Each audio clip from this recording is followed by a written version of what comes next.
I knew something was off when I walked into the break room and saw a half-eaten Caesar salad trembling on the edge of the fridge shelf like it had witnessed a crime. My crime, apparently, was doing my job too well. The VP's door was shut, always a bad sign, and the air felt tight, like someone had sucked all the oxygen out and replaced it with Axe body spray and LinkedIn buzzwords. But me, I was calm. After 8 years in this circus, I could read dysfunction like Braille on a wet napkin. That morning started like any other. 6:05 a.m., coffee thick enough to patch drywall, inbox full of panicked vendors trying to push past compliance protocols I'd written 3 fiscal years ago. I skimmed the messages, flagged a few, and slid into my rhythm, log audits, risk reconciliations, those wonderful little red flags that only popped up if you knew where to look. No one else bothered. The CEO called it Kayla's voodoo dashboard. The CFO? He called me the insurance whisperer. I didn't get medals or shout-outs or those dumb team-building escape rooms with cold pizza and warm La Croix. What I got was silence when things didn't catch fire. That's the mark of doing your job right. Nobody notices. The only people who noticed were external auditors and our insurer's compliance team, both of whom treated me with the wary reverence normally reserved for bomb diffusers and taxidermists. My office wasn't much, just 4 beige walls and a second-hand ergonomic chair that leaned harder than our intern after one IPA. But inside that bland box, that's where the bones of the company lived. Risk logs, continuity frameworks, mitigation matrices, yeah, thrilling bedtime material, I know. But every line I wrote was another brick in the fortress keeping us from regulatory Armageddon. On Thursdays, I'd have my one-on-one with the CFO. Quiet guy, ex-KPMG, eyes like he was permanently reviewing a spreadsheet behind his corneas. He didn't emote much, but he always listened when I flagged a concern. That vendor's insurance cert doesn't match their asset profile. He'd nod, let's pull it. That was the rhythm, catch, confirm, correct. No flash, no drama, just the sound of a well-oiled system not failing. It wasn't glamorous, but it was mine. And if you've made it this far, do me a favor, smash that like button and hit subscribe. Yeah, I know, everyone says that, but seriously, it helps the team keep doing what we do. Keeps these stories coming.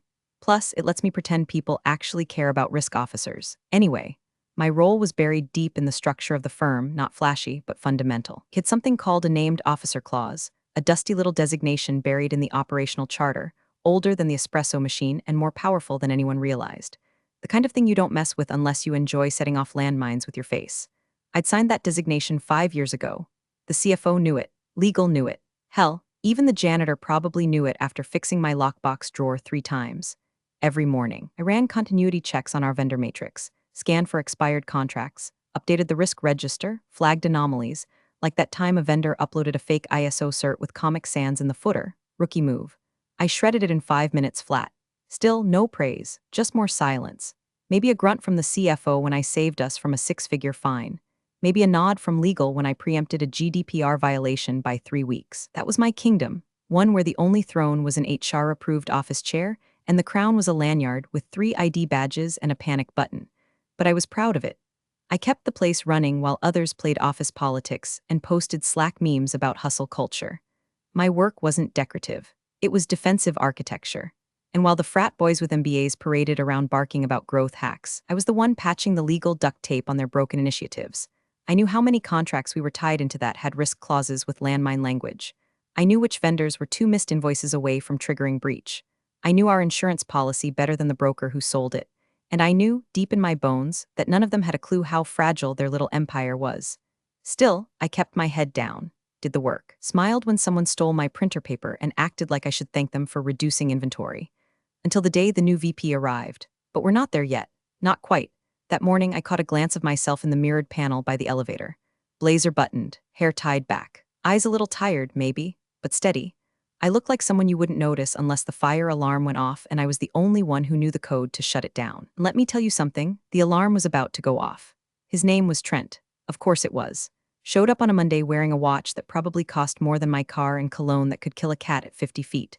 First words out of his mouth weren't "Hi" or "Nice to meet you," nope. It was, "Wow, it's like walking into a filing cabinet in here." He said it loud, too, so everyone in the open office could hear, laughing like he'd just cured cancer with that zinger. Trent wasn't hired. He was installed like malware. The founder had stepped back, some health issue involving boats and a new wife named Skylar, and suddenly here comes this VP of operational velocity. That's what his badge said, not risk, not compliance, not even operations. No velocity, like he was here to slam the pedal to the floor and drive the company straight into a tree, grinning the whole way. Nepotism? Probably. No one confirmed it, but Trent walked like the place owed him rent. I did some digging. His last job was strategic initiatives lead at a startup that folded faster than a cheap lawn chair. But he knew how to talk. Oh, did he know how to talk? Buzzwords like landmines scattered in every sentence. Synergy uplift. Risk tolerance curve. Let's ideate failure as a success state. I had to chew Tums after every all hands. He strutted through his first week like he was auditioning for a reality show. Fired off Slack messages at 2 a.m. to prove he was grinding. Scheduled 5 meetings about meetings. Reorganized 3 departments before HR could even finish printing his welcome banner. And then, inevitably, he found me. "You're Kayla, right?" he said one afternoon, strolling into my office without knocking like he was the damn fire marshal. "You're the risk lady, risk lady." Like I was handing out coupons at a casino. I nodded, "Manager of risk and continuity." He sat down in my chair, legs wide like he owned the carpet. "Cool, cool. So hey, I was going through the shared drive, holy data dump Batman. You write all that risk stuff? Those are our compliance frameworks, yes. Yeah, okay. So here's the deal, half of that is straight bureaucratic clutter. I mean, who even reads mitigation reports? No offense." I just stared at him, long enough for the silence to start sweating. "Look," he said, leaning forward like he was confiding some great secret, "we need to move faster. This insurance stuff, legalese jungle. We're not going to scale with a 10-pound binder of red flags." I opened my mouth, then closed it again. Because I knew exactly what he was. A fast-talking haircut with daddy's contacts and a startup-shaped ego. And I knew how this movie ends, usually with an audit and someone crying in a stairwell. But not me, not this time, so I smiled. Just enough to be polite. "Understood," I said, the most dangerous word in my vocabulary. That night I started backing up everything, not just the current logs, everything. Vendor contracts, incident reports, old risk matrices dating back to 2016. I pulled the named officer designation form from the operational charter and made 3 copies. One went into my fireproof box at home. One went to my sister in Colorado. The last, locked in a USB drive hidden inside a fake lipstick tube on my desk. Paranoid? Maybe. But when the ship starts creaking and the rats start dancing, you don't wait for the leak to hit your shoes. Over the next 2 weeks, Trent wormed his way into every team. Rebranded our weekly status call as a velocity sync. Old IT to sunset our ticketing system because it felt legacy. Turned my continuity dashboard into a pie chart he called the chilometer. And worst of all, he held a town hall where he told the whole staff that compliance is a mindset, not a document. I bit my tongue so hard I tasted metal. The CFO gave me a look afterward, one of those hang in their glances you give a dog at the vet. He knew, but he wasn't going to step in. Not yet. I started keeping a private log. Dates, times, decisions Trent made that introduced risk, unqualified vendors onboarded without vetting, a deleted firewall report he called duplicate noise, a client contract signed with a missing indemnity clause because the language was too dense. Each one got a neat entry in my personal file, along with screenshots, timestamps, and a summary. Just in case. And the whispers started. People who used to nod when I walked past now looked down. Trent had momentum, and no one wanted to get run over. I became the old guard, the process blocker. I heard one of the new analysts call me Risk Grandma. Jokes on them, I was the only one who knew where the insurance policy was actually stored, and who was named in it. One afternoon, I caught Trent standing in the hallway outside my office, talking to HR. He didn't see me, he was smirking. Nodding, I didn't hear the words, but I felt them. My clock had started ticking. By week 4, I wasn't just invisible, I was being strategically erased. It started small. The kind of office politics that smells like air freshener and feels like a paper cut under your fingernail. One morning I logged in and found that my team, what used to be the risk and continuity pod, was now listed under vendor optimization. No heads up, no memo, just gone. Moved under a guy named Derek who thought a firewall was something you built with bricks. I walked over to Trent's glass fishbowl of an office to ask what happened. He didn't even look up. Just sipped his green smoothie and muttered, "We're trying a new alignment structure. More agility." "Agility?" I said. "Your agility just assigned continuity tracking to a guy who once flagged an internal DNS check as malware." Trent smiled like I'd complimented his watch. "It's a learning opportunity." For who exactly? Meetings got worse. I used to be the quiet voice of reason, the one who asked the awkward questions that saved our asses when legal started sniffing. Now, I couldn't even get invited to the table. I'd find out decisions had been made after the fact, vendor selections, SLA changes, insurance coverage discussions, and only when someone accidentally forwarded the wrong calendar invite. The best one, a risk streamlined strategy session. My name wasn't on it, that one got me. I cornered Trent afterward. Was there a reason I wasn't looped into that discussion? He blinked at me like I'd asked why the sun rises. It was a brainstorming session. We didn't want to bog it down with documentation stuff. By documentation, you mean federal compliance and insurance continuity? He shrugged. Tomato, tomato. I started finding tasks on my desk that didn't even belong to my department. Vendor swag inventories, website copy reviews. He even forwarded me an email asking for input on our Earth Day social post, like I was suddenly the unpaid intern of moral optics. The message was clear: stay busy, stay out of the way, and shut up. The only one who seemed even vaguely uncomfortable was the CFO. We passed each other in the hallway one afternoon after a brutal all-hands where Trent cut me off mid-sentence to mock a term I used, risk saturation threshold, and then doubled down by calling it a Kaylaism. People laughed, not because it was funny, but because they didn't want to be next. Later, the CFO pulled me aside. He didn't apologize directly, God forbid, but he gave me this half grimace, half sigh, and said it's a transition period. Just try to stay above it. Above what? Getting reassigned to plant watering duty? He didn't answer, just nodded like he had somewhere else to be. Maybe under a rock, so I adjusted. I stopped speaking in meetings unless spoken to. I started blind copying my own email account on every interaction. Every decision I was overridden on got documented and timestamped. Every deviation from protocol went in my personal log. I kept everything clean and quiet, like a sniper filing receipts, and I stopped using the office coffee pot. Small thing maybe, but the last time I poured a cup, it tasted faintly of lemon dish soap and something chemical I couldn't place. I don't think it was personal. Just the atmosphere now, sour, petty, corporate in the worst way. I even caught Derek using my old continuity slide deck at a vendor review. He'd changed the color scheme, slapped his name on the footer, and misread 3 of the graphs. When the vendor asked why there was a 14% spike in third-party breach indicators in Q2, Derek said, probably a data entry issue. Don't worry about it. I watched it on the call like I was staring at a car crash in slow motion. And Trent? He called it great initiative. My risk matrix had become a coloring book in the hands of idiots. At night, I'd lie in bed and play it back. Every snub, every dismissal, every little paper cut of power being stripped away. But I didn't fight, not yet. I made a decision instead. If I was going down, I wasn't going down messy. I was going down documented. I wanted every change, every risk introduced by Trent's velocity model, every step of my erasure preserved like an insect in amber. Because one day, maybe not soon, but someday, someone was going to ask what went wrong. And when they did, I'd hand them the keys to the whole damn autopsy. Until then, I smiled, I nodded. I watered the office plant Trent kept forgetting was fake. It was a Thursday. Of course it was. Thursdays were always the slow bleed of the week, just far enough from Monday's chaos and Friday's exhale to feel like a punishment. I'd made it halfway through my lukewarm oatmeal when Outlook pinged with a mandatory attendance invite. Subject: Q3 risk and vendor continuity sync. Sent by Trent. No agenda, no prep materials. Just a meeting dumped like a warning shot. I knew it would be bad. I didn't know it would be final. The conference room was full when I walked in. Too full. Legal, finance, ops, all packed in like sardines in suit jackets. Trent stood at the head of the table with his sleeves rolled up like he was about to deliver a TED talk no one asked for. A slide deck was already up, frozen on a chart I didn't recognize. Glad everyone could make it, he said, doing that finger gun thing like we were all contestants on a game show.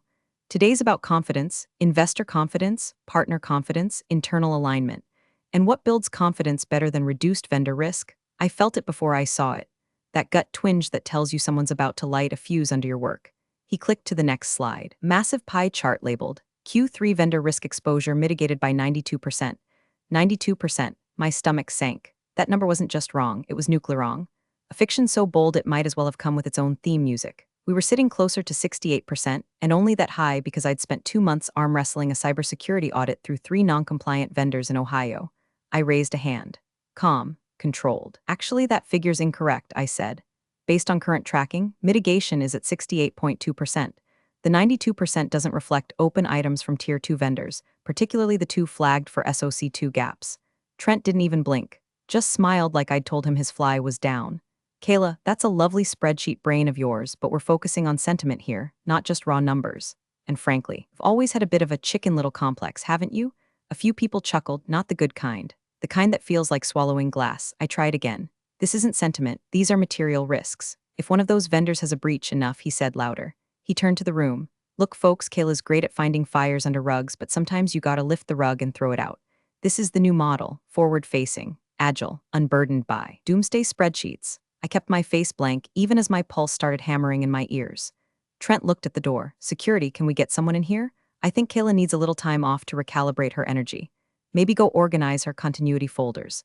I turned my head slowly, making sure everyone saw my expression. Neutral, not broken, not surprised. Security arrived like they'd been waiting outside, and to cop in khakis who couldn't meet my eyes. Trent grinned and added, we'll call this a strategic timeout. That got a full laugh from the room. Someone even clapped. I stood up, didn't flinch, didn't stutter. I reached for my bag, the same worn leather tote that had carried 8 years' worth of notebooks, vendor logs, and compliance printouts. Slid my laptop inside, picked up my badge. Kayla, Trent said, feigning regret. No hard feelings. I looked at him for a long moment, and I smiled, just enough to be remembered. Don't worry, I said softly. You'll see me again, probably when it matters most. His smirk twitched. I walked to the door, security followed, but I didn't need them. I wasn't resisting, I wasn't fighting, I was done. At the security kiosk in the lobby I paused, swiped my badge one last time. The screen blinked, exit 4:42 p.m. That swipe wasn't just a formality, it was a timestamp, a line in the sand. The exact moment the company severed itself from its last working risk protocol, and from the only person who knew how deep their exposure ran. Outside, the air was thick with that sticky heat that makes everything feel a little unreal.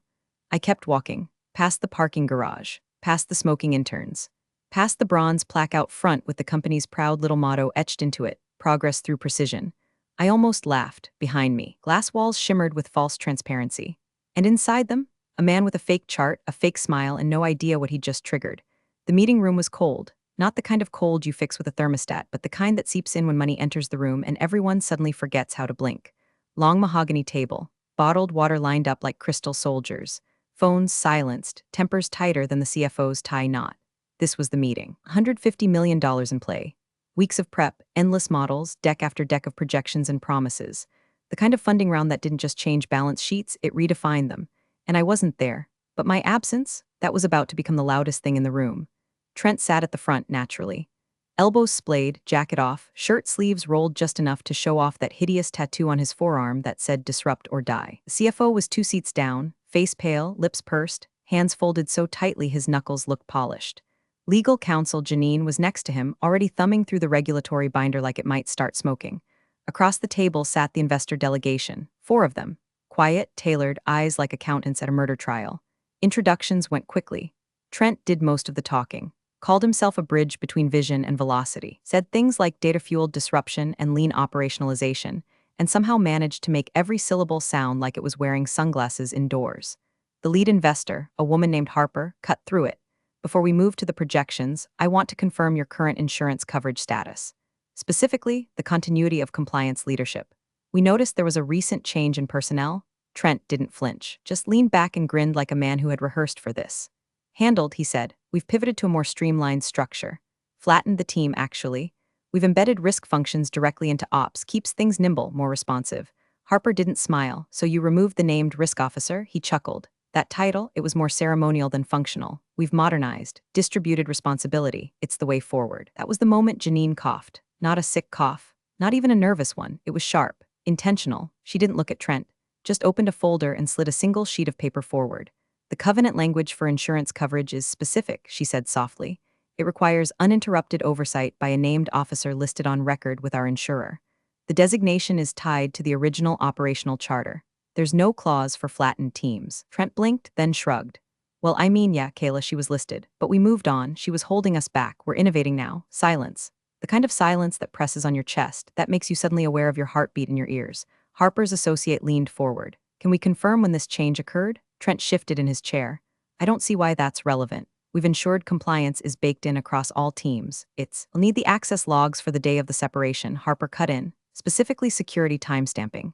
Janine didn't move, didn't blink, just opened another folder. I've already requested it, she said. Trent's jaw tightened. The CFO reached for his water but didn't drink. From outside, behind the tinted glass, you could almost see the PR team starting to fidget in their bullpen. They weren't in the room, but they felt it too, the shift, the descent. The investor team sat back, waiting. One of them tapped a pen, not impatient, just counting down. Janine's phone buzzed once. She picked it up, read the message, and exhaled so softly it was almost reverent. Then she turned the screen to Harper. Harper read it, passed it to her associate. Then she looked at Trent. She was escorted out at 4:42 p.m. yesterday, she said. Her badge swipe was logged as final clearance. That timestamp was recorded without an interim designation being filed. Trent blinked. Okay, but what does that mean in plain English? The CFO whispered something. Trent's grin faltered. Harper leaned forward. Calm, final. It means, she said, your insurance coverage was voided the moment you walked her out that door. And in that moment, every buzzword Trent had ever spoken collapsed into static. No one spoke. The silence in that boardroom was thick enough to chew. You could almost hear the air itself getting nervous. Janine hadn't moved since passing the phone. The investor team sat statue still, their eyes not on Trent anymore, but on the screen glowing softly in front of them. A lawyer, Harper's apparently, quietly cleared his throat and leaned toward the conference line console. I'm going to need the full access control log from your security vendor, he said. Specifically, entries and exits from the compliance office between 8 a.m. and 6 p.m. yesterday. Also, a full printout of badge activity for Kayla Hensley. Please expedite. No one argued. No one said we'll have to check with IT. The CFO just nodded once, jerky, stiff, and tapped a quick message into his phone. Trent tried to recover. He leaned back, that fake laxed posture like he was lounging on a yacht he didn't own. I think we're getting lost in the weeds here. He said, the real story is our forward momentum. These structural shifts are the reason we're poised for stop, Harper said without raising her voice. Just that one word, flat, measured, and terminal. Trent froze mid-sentence like someone had yanked the battery out of his brain. The only sound after that was the quiet hum of the AC. Then, a knock. A junior assistant entered, holding a tablet like it was made of plutonium. She didn't even approach Trent. She walked straight to the investor lawyer and placed it in front of him. Timestamp log pulled from Secure Scan, she whispered. Full entry-exit audit. Confirmed. The lawyer tapped, scrolled, paused, then zoomed in. His finger hovered over one line, then tapped again. Slowly, deliberately. 4:42:18 p.m. Hensley, Kayla exit scan confirmed escort required badge deactivated. There it was. The smoking gun in sans serif. He turned the tablet around and slid it silently across the polished table to the CFO. The CFO's eyes hit the screen, and whatever blood was left in his face drained completely. His lips parted slightly like he was about to say something, but all that came out was a soft, broken inhale. Janine looked over his shoulder and nodded once. Just once. Clause 12, she said, almost a whisper. The room contracted. Could feel everyone's pulse speed up without a single muscle moving. Even the blinds seemed to stand still, afraid to rustle. Trent finally broke the silence, voice cracking with a little too much bravado. Okay, look, so her badge got disabled, big deal. That's not termination. That's security protocol. HR must have logged it wrong. Janine didn't flinch. Security logs are automatically synced with HR actions, she said. That badge deactivation was processed the moment you requested her removal. The lawyer picked up again. And under your insurance covenant, Section 4B, Clause 12, any removal, forced departure, or unannounced vacancy of the named risk officer, without a 72-hour transitional designation filed, voids your operational liability coverage. That includes data breach, financial misconduct, compliance lapses, and all ongoing risk tolerance mechanisms. The moment she swiped out, your policy ceased to exist. You could hear Trent swallow.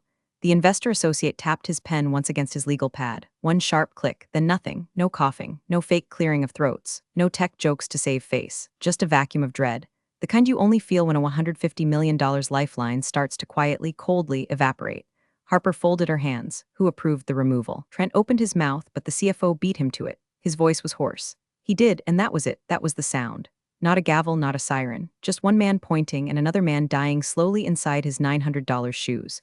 Outside, the rain began to tap against the glass walls, soft, insistent, like a drum roll for the disaster still unfolding. The CFO's hand hovered over the tablet like it was a live wire. He tapped once, opened the Covenant PDF, and began scrolling, not fast, but slow and deliberate, like a man searching for his own tombstone. His lips moved silently as he read. Then, in a voice low enough to make the room lean in, he spoke. Section 4B. Clause 12, he read aloud, eyes fixed on the screen.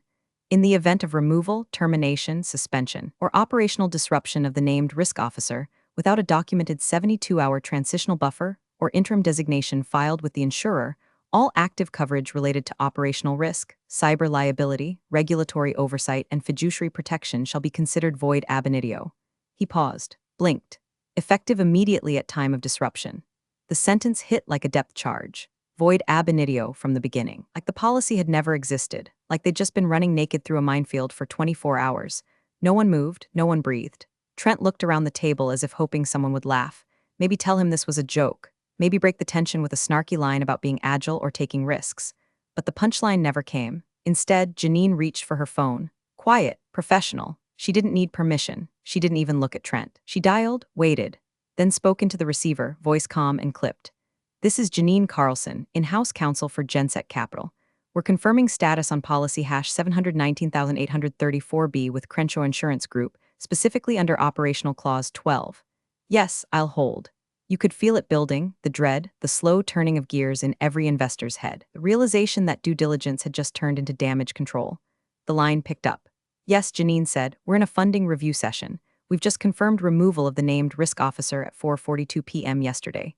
No interim filed. Can you confirm policy status? Pause. Longer pause. Then a tone shifted. Yes. Understood, Janine said. I'll notify the board. She hung up. No dramatics, no sigh, just quiet finality. And she looked at the table. Clause 12 is now active, she said. Coverage revoked. Trent let out a tiny exhale, the kind that starts as a scoff and dies in your throat. He looked at the CFO like he wanted him to intervene, to reinterpret the law with a shrug and a bro handshake. But the CFO just kept staring at the tablet. One hand covered his mouth. The other gripped his pen like it might save him from drowning. Across the table, Harper's face hardened. That investor poker mask snapped into place, the one you see right before a deal turns into a lawsuit. We were under the impression, she said slowly, that operational risk was fully covered through this quarter. Trent opened his mouth, closed it, tried again. Look, this doesn't change the fundamentals. Our product, our revenue trajectory, Harper cut him off with a look. A small shake of the head. The kind people give you right before they walk away forever. This changes everything, she said. Behind her, her associate had already closed his laptop. Another investor reached for his phone, not to take a call, to send one. Fast thumbs, urgent eyes. Janine leaned forward. We'll need to pause all movement on the funding agreement. Indemnity clauses may need to be renegotiated, if not nullified outright. Trent tried to laugh, but it came out as a dry cough. This is ridiculous, he said, tone rising. Talking about one person. One clipboard-carrying risk analyst who couldn't adapt to modern ops. The room turned on him. The CFO looked up slowly. That clipboard-carrying analyst held the only legally recognized designation for risk oversight. You stripped her title without filing a transition. You walked her out. You deactivated her badge. She was toxic, Trent snapped. She was the named officer, Janine replied. You don't remove that person without a plan. Trent's mouth hung open, words forming and dying before birth. And then, for the second time that day, no one said a word. The room sat suspended between past and future, between what they thought they'd secured and what they'd just lost. All because Trent didn't want to be corrected in a meeting. Outside, a siren wailed down the street. Inside, the only sound was Harper slowly zipping up her folio and pushing her chair back. The chairs scraped back one by one, each sound sharp as a slap. Harper stood first, folio in hand, giving no eye contact, no handshake, no performative thank you. Just a short nod to Janine, who returned it, and a clipped professional line. We'll need to reassess terms internally. Expect an updated position by end of week. Then the funding team filed out. No small talk, no lingering, just the scent of burned bridges and lemon sanitizer. As the door clicked shut behind them, air inside the boardroom turned dense. No movement, no breathing, just the hum of recessed lighting and the faint thump of someone's pulse in their neck. Trent broke the silence first with a scoff that landed like a drunk apology at a funeral. Well, he muttered, forcing a smile that looked like a bad Botox ad. That could have gone smoother. The CFO turned his head, slow, measured, and then he snapped, not loud, not explosive, worse, cold, controlled, lethal. Absolute goddamn idiot. Trent blinked. Excuse me, you think this is a stumble? The CFO hissed, voice low enough to make the table lean in. You voided the one clause in our insurance package that we cannot afford to breach. You paraded around calling compliance dead weight, and now the only thing we're ensuring is your exit. Trent raised his hands, defensive. Okay, hold on, there were 0 transition notes. Nobody told me she was that critical. She told you, Janine snapped, more than once. You ignored her, you mocked her.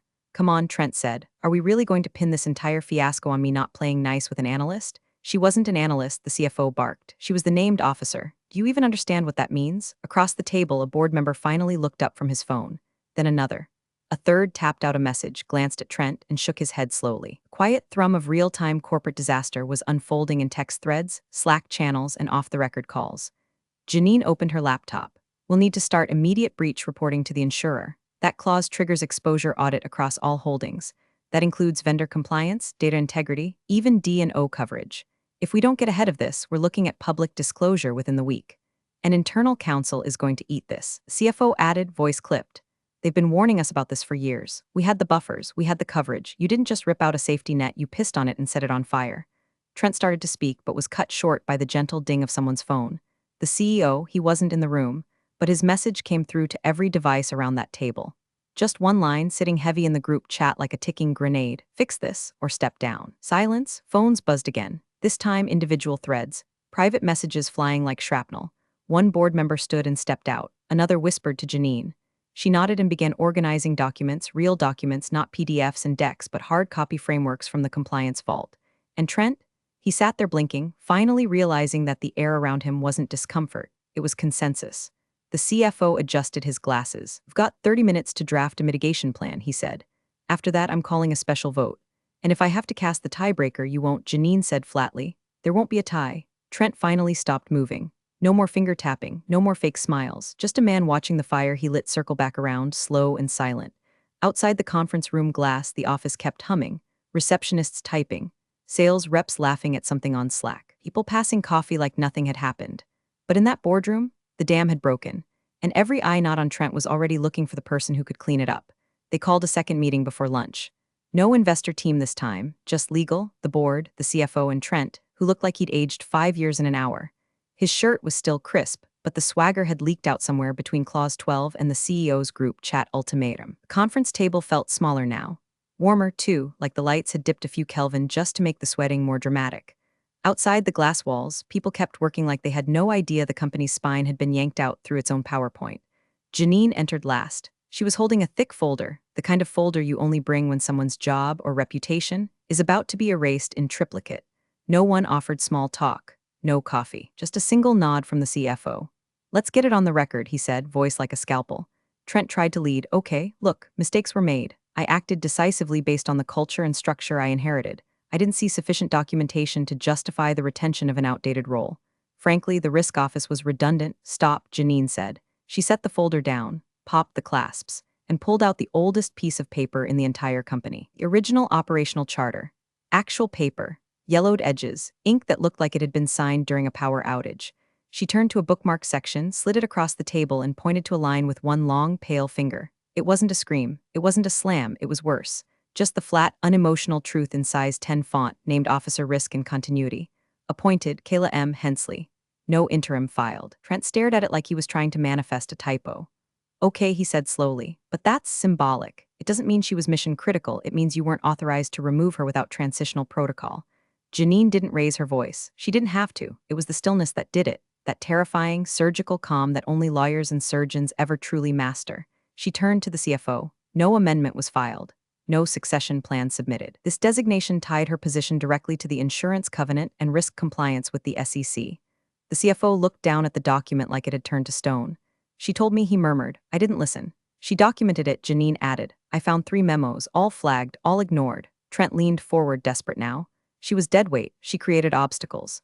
She challenged me in front of, she protected you," the CFO snapped, finally cracking. "She protected all of us, from the damn consequences you've just unleashed." Across the table, a board member closed her laptop and turned to the chair next to her.